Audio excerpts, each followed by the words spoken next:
John McCain, who died Saturday in Arizona after a 14-month fight against brain cancer, always said this 1940 novel about guerrilla warfare was his favorite and that its hero was a source of inspiration throughout his life, even as a prisoner of war in Vietnam. The name of McCain's 2002 book, Worth the Fighting For, comes from a moment when Jordan thinks back on his life and confronts his own mortality. The world is a fine place and worth fighting for, and I hate very much to leave it. He wound up reading the book as quickly as he could, and many more times since. His romantic notions of courage and love took flight in this tale of heroism, sacrifice and redemption. He aspired to have Robert Jordan's courage and nobility, confident he would one day. McCain credited For Whom the Bell Tolls with teaching him how a real hero lives and dies, as well as how and why to be brave. He was and remains to my mind a hero for the 20th century, my century, the century when McCains went to war on ships and claimed our place in the great clashes among rival ideologies, fascism, communism, and self-determination, that made the age as memorable for its violence as for its progress. Despite obvious differences, there is a common thread running through McCain and Jordan's stories. Both were Americans who dedicated their lives to defending democratic governments in another country. In both cases, they were on the losing side. Spain fell to the fascists, and Francisco Franco ruled until his death in 1975. South Vietnam and North Vietnam were reunified under communist rule. Louise Barnett, an author and professor emerita of American Studies at Rutgers University, said it's no mystery why Jordan would have been a compelling figure to McCain. He's an ordinary man with a sedentary job and no particular military skills who was motivated to join a cause he believed to be just. It gives the lie to the idea that Hemingway is always writing about macho figures. He actually isn't, she said. These people are very educated and literate, not making their living punching people out. Robert Jordan goes to Spain because he's motivated by an ideal, democracy fighting against fascism. David Wyatt, a professor of English at the University of Maryland and author of Hemingway, Style and the Art of Emotion, similarly described Jordan and McCain as idealists from military families who were wounded fighting in someone else's war driven by an idea. Spain, like Vietnam, was a very confusing place. There were lots of factions on both sides, Wyatt told News Pulse News. Robert is fighting for the Republic and against the fascists, who eventually win. McCain fought against the Communist North and on behalf of a very corrupt regime in the South. Heroic stories of World War II soldiers liberating Europe from Nazism were a driving influence for a generation of Americans who volunteered to serve in the first few years of Vietnam. Before controversies about presidents escalating the war for political motives, despite doubting whether it was winnable, the American people were far less cynical about believing the U.S. government. Many in the American military saw their role in Vietnam as analogous to the French soldiers in the American Revolution, helping an incipient democracy shake off the shackles of tyranny, and were shocked to discover that many Vietnamese thought they were closer to the British, occupying a foreign land that was fighting for independence. Back home, disagreements about the war contributed to a massive cultural divide that's still felt today.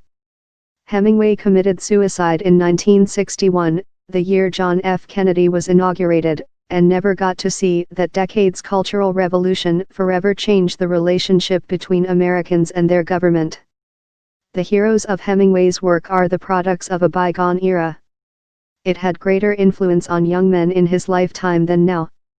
With the passing of people like McCain, is this vision of heroism inspired by Hemingway's protagonists on its way out? Barnett said the type of hero embodied by Jordan is a relic of a previous era. She said Americans today tend not to embrace large ideals the way earlier generations did, or see any cause worth fighting for, the way Jordan had. Of course, McCain comes from a different time period, she said. We're really living in an entirely different world today from the one Hemingway created Robert Jordan in and the one in which so many historic people did what Robert Jordan did. Since Hemingway's time, traditional gender roles have also been challenged and reconsidered. David Allworth, a humanities professor at Harvard University, said Jordan's masculinity is an interesting topic. His combination of physical and mental strength with sensitivity allows him to love deeply in relationships and forge meaningful bonds with other men.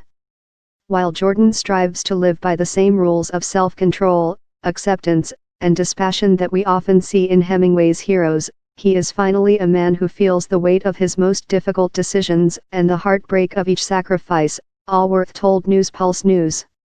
McCain, born in 1936, was a member of the Silent Generation, the cohort between the GI generation and the baby boomers.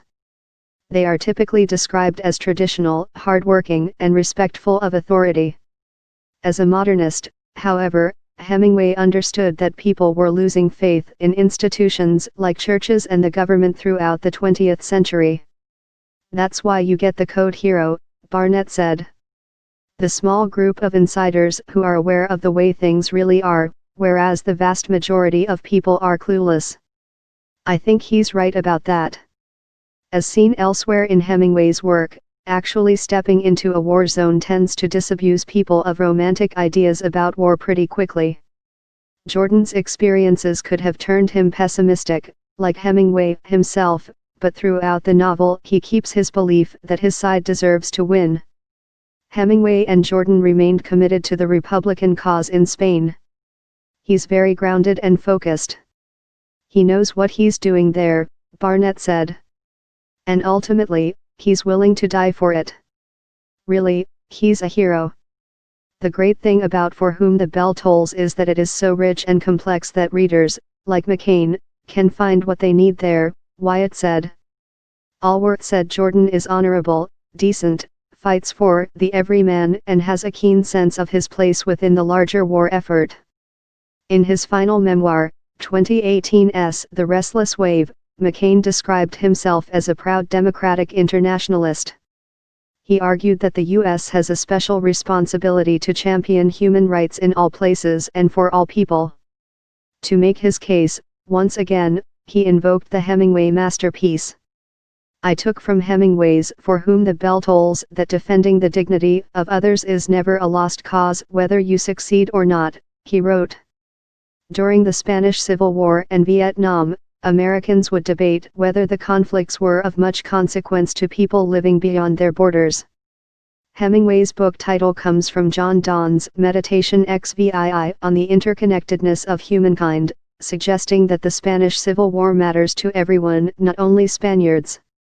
The poem reads in part, "No man is an island, entire of itself, every man is a piece of the continent, a part of the main."